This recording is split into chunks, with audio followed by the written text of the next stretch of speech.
मित्रांनो, आपण यापूर्वीचं म्हणजे तिसरं लेक्चर आपलं बायोलॉजीचं काय सुरू केलं होतं? यूकॅरियोटिक सेल. बरोबर. काय सुरू केलं होतं? तर आपलं जे तिसरं लेक्चर आहे ते कशावरती झालं? यूकॅरियोटिक सेल. आणि आपण काय बघितलं? तर यूकॅरियोटिक सेलचे इन डिटेल स्ट्रक्चर. बरोबर. तर यूकॅरियोटिक सेल म्हणजे मी काय सांगितलं की अशी सेल जिचा काय झालेला आहे? न्यूक्लियस वेल डेव्हलप झालेला आहे. म्हणजे काय? यू म्हणजे गुड आणि कॅरी ऑन म्हणजे काय? तर न्यूक्लियस. हे मी तुम्हाला कालच्या लेक्चरमध्ये व्यवस्थित डायग्राम काढून किंवा त्याचं आपण प्लांट सेल आणि ॲनिमल सेल हे एक्झाम्पल बघितलं आणि त्याचं काय केलं आपण? इन डिटेल स्ट्रक्चर अभ्यासलं काल. बरोबर. किंवा ह्या आधीच्या आपल्या लेक्चरमध्ये. तर आधीच्या लेक्चरमध्ये ज्यावेळेस आपण दोन एक्झाम्पल बघितले यूकॅरियोटिक सेलचे, ॲनिमल सेल आणि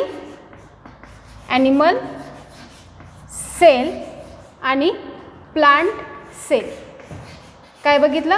ॲनिमल सेल आणि प्लांट सेल हे काय आहेत? यूकॅरियोटिकचे दोन एक्झाम्पल आहेत आयडेंटिकल, आणि तेच आपण काल इन डिटेल स्ट्रक्चर अभ्यासले.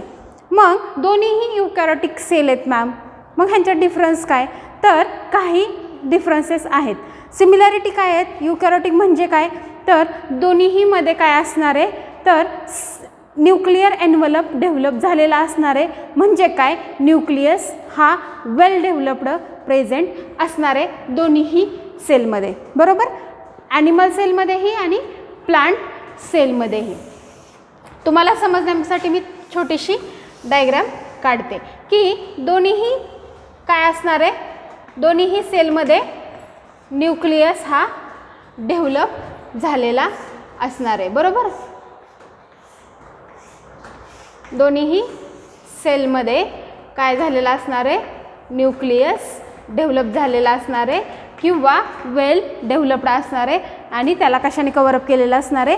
न्यूक्लियर मेम्ब्रेननी. हे झालं त्यांच्यातलं सिमिलॅरिटी. त्याचबरोबर दोन्हीमध्ये काय असणार आहे? सायटोप्लाझम असणार आहे. दोन्हीही सेलमध्ये काय असणार आहे? प्लाझ्मा मेम्ब्रेन असणार आहे. ह्या सेलमध्ये पण प्लाझ्मा मेम्ब्रेन आहे, ह्या सेलमध्ये पण प्लाझ्मा मेम्ब्रेन आहे. ह्या सेलमध्ये पण मायटोकॉन्ड्रिया असणार आहे आणि ह्या सेलमध्ये पण काय असणार आहे? मायटोकॉन्ड्रिया असणार आहे. ह्या सेलमध्ये पण एंडोप्लाझमिक रेटिक्युलम असणार आहे. रफ असेल, स्मूथ असेल. ह्या सेलमध्ये पण काय असणार आहे? रफ आणि स्मूथ एंडोप्लाझमिक रेटिक्युलम असणार आहे. बरोबर. त्याचबरोबर ह्या सेलमध्येही गॉल्गी कॉम्प्लेक्स असणार आहे. बरोबर. तर ह्या सेलमध्ये पण काय असणार आहेत? गॉल्जी बॉडीज असणार आहेत, म्हणजेच गॉल्गी कॉम्प्लेक्स असं म्हटलं जातं. बरं. त्याचबरोबर ह्या सेलमध्ये पण लायझोझोम्स असणार आहेत आणि ह्या सेलमध्ये पण लायझोझोम्स असणार आहेत. हे झाल्या त्या सेलच्या काय? सिमिलॅरिटीज. बरोबर. ह्या झाल्या त्या सेलच्या सिमिलॅरिटीज. म्हणजे ह्या दोन्हीही यूकॅरियोटिक सेल आहेत. यूकॅरियोटिक सेल आहेत म्हणजे दोन्हीलाही प्लाझ्मा मेम्ब्रेननी कव्हर केलेले. दोन्हीही सेलमध्ये वेल डेव्हलप्ड न्यूक्लियस आहे. दोन्हीही सेलमध्ये मेम्ब्रेन बाउंड ऑर्गॅनिलीज आहेत. दोन्हीही सेलमध्ये सायटोप्लाझम आहे. मग डिफरन्स काय? तर इन अ प्लांट सेल ह्या काय असतात? नेहमी स्मॉल इन साईज असतात. हा एक डिफरन्स बघूया. Small in size. Animal cell ह्या आपल्याला कशा दिसतात? स्मॉल इन साईज दिसतात आणि प्लांट सेल ह्या आपल्याला लार्ज इन साईज दिसतात. Large in size. बरोबर. तर ॲज कम्पेअर थोड्याशा प्लांट सेल ह्या काय असतात? मोठ्या असतात. मग दुसरा डिफरन्स सगळ्यात महत्त्वाचा काय? तर ॲनिमल सेलमध्ये आपल्याला काय दिसतं? ॲनिमलची सेल प्लाझ्मा मेम्ब्रेननी कव्हरअप केलेली दिसती. प्लांट सेल पण प्लाझ्मा मेम्ब्रेननी कव्हरअप केलेली दिसती. पण प्लाझ्मा मेम्ब्रेनच्या वरच्या साईडला एक दुसरं स्ट्रक्चर असतं ज्याला आपण काय म्हणतो? Cell wall. काय म्हणतो? Cell wall. काय म्हणायचं ह्याला? Cell wall. जे की कुठं ॲबसेंट आहे? ॲनिमल सेलमध्ये. मग आपण इथं काय म्हणणार? Cell wall absent. Cell wall absent आणि सेल वॉल प्रेझेंट. काय झाला दुसरा डिफरन्स? Sale all present. बरोबर. दुसरा एक मेन फंक्शन, एक स्ट्रक्चर दिसतं की जे काय असतं, क्लोरोप्लास्ट कशात असतं, तर प्लांटच्या सेल ह्या आपल्याला काय दिसतात, हिरव्या कलरच्या दिसतात. का हिरव्या कलरच्या दिसतात, तर त्यांच्या सेलमध्ये क्लोरोप्लास्ट प्रेझेंट असतात आणि ह्या क्लोरोप्लास्टमध्ये काय असतं, तर ग्रीन पिगमेंट्स असतात. त्यामुळे त्या सेलला काय कलर आलेला असतो, ग्रीन कलर आलेला असतो. त्यामुळे ह्या प्लांट सेलमध्ये प्लांट सेलमध्ये काय असतात, प्रेझेंट असतात. मग तिसरा डिफरन्स काय आपल्याला, तर in a plant cell chloroplast are presents आणि इकडे ॲनिमल सेलमध्ये क्लोरोप्लास्ट अब्सेंट असणार आहे. काय असणार आहे, क्लोरोप्लास्ट अब्सेंट. काल आपण इन डिटेल स्ट्रक्चर शिकताना मी तुम्हाला ॲनिमल सेलमध्ये काय काढून दाखवलेले, असे 2 रॉड लाईक स्ट्रक्चर काढून दाखवलेले. बरोबर. त्यांना काय म्हटलेलं मी, तर त्यांना काय म्हटलेलं, सेंट्रिओल्स. काय म्हटलेलं, सेंट्रिओल्स. हे सेंट्रिओल्स फक्त आणि फक्त कशात प्रेझेंट असतात, ॲनिमल सेलमध्ये. ते अब्सेंट कोणामध्ये असतात, तर प्लांट सेलमध्ये. कुठेही तुम्हाला काय दिसणार नाहीत, सेंट्रिओल्स दिसणार नाहीत. मग चौथा डिफरन्स काय आला, सेंट्रिओल्स आर अब्सेंट आणि इकडे काय असणार आहेत, सेंट्रिओल्स आर काय असणार आहेत, तर सेंट्रिओल प्रेझेंट असणार आहेत.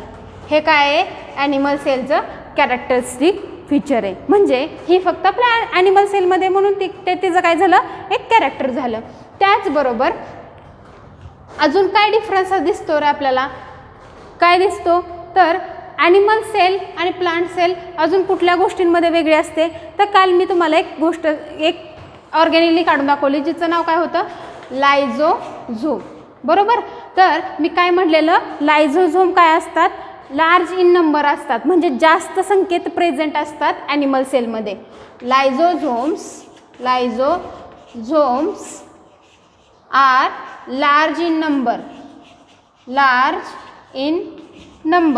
म्हणजे काय, तर जास्त संख्येने प्रेझेंट असतात ॲनिमल सेलमध्ये. आणि प्लांट सेलमध्ये लायझोझोम्स आर लेस इन नंबर.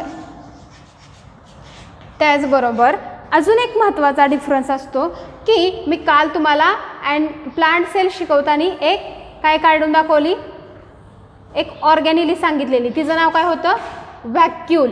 काय होतं, व्हॅक्यूल. तर प्लांट सेलमधला व्हॅक्यूल हा काय असतो, लार्ज इन साईज किंवा मोठा असतो. आणि तेच प्लांट सेलमध्ये व्हॅक्यूल्स केवढे दिसतात, एकदम छोटे दिसतात. म्हणून आपण काय म्हणणार, vacuoles are small in size and vacuoles are, इकडचा डिफरन्स काय आला ह्या साईडचा प्लांटचा, तर vacuoles are large in size. हा झाला आपला ॲनिमल सेल आणि प्लांट सेलचा डिफरन्स. तर एवढा लक्षात ठेवला मोजका तरी चालेल, काहीच प्रॉब्लेम नाही. तर काय असणार आहे, ॲनिमल सेल ह्या नेहमी स्मॉल इन साईज असणार आहेत आणि प्लांट सेल ह्या लार्ज इन साईज असणार आहेत. ॲनिमल सेलमध्ये सेल ऑल अब्सेंट असणार आहे, पण कशाने कव्हरअप केलेलं असणार आहे, प्लाझ्मा मेम्ब्रेन. मग मॅडम प्लाझ्मा मेम्ब्रेन नाही आहे का, प्लाझ्मा मेम्ब्रेन प्लांट सेलमध्ये पण असतो आणि ॲनिमल सेलमध्ये पण असतो. पण सेल ऑल अब्सेंट आहे ॲनिमल सेलमध्ये आणि सेल ऑल प्रेझेंट असते तुमच्या प्लांट सेलमध्ये. क्लोरोप्लास्ट ॲब्सेंट असणार आहेत ॲनिमल सेलमध्ये, chloroplast are present in the plant cell, centrioles are present, only animal cells centrioles are present and here is the centrioles are absent. Lysosome हे काय असतात, किती प्रमाणात असतात तर जास्त प्रमाणात ॲनिमल सेलमध्ये सापडतात आणि लायझोझोम हे कमी प्रमाणात कशात सापडतात आपल्याला तर आपल्या प्लांट सेलमध्ये. व्हॅक्युल्स आर स्मॉल इन साईज, व्हॅक्यूल ह्यांच्यात खूप छोटे छोटे दिसतात आणि इकडे आपल्याला व्हॅक्यूल काय दिसतो, अर्धी सेल कव्हरअप केलेला व्हॅक्यूल दिसतो, म्हणजे vacuole is are large in size. म्हणजे आता तुम्हाला युकॅरियोटिक सेलचे एक्झाम्पल आपण घेतले, त्याचबरोबर युकॅरियोटिक सेल समजली, युकॅरियोटिकचे सगळे ऑर्गॅनिली समजले, युकॅरियोटिकमध्ये स्ट्रक्चर कसं असतं, युकॅरियोटिक सेल बनल्यात कशा.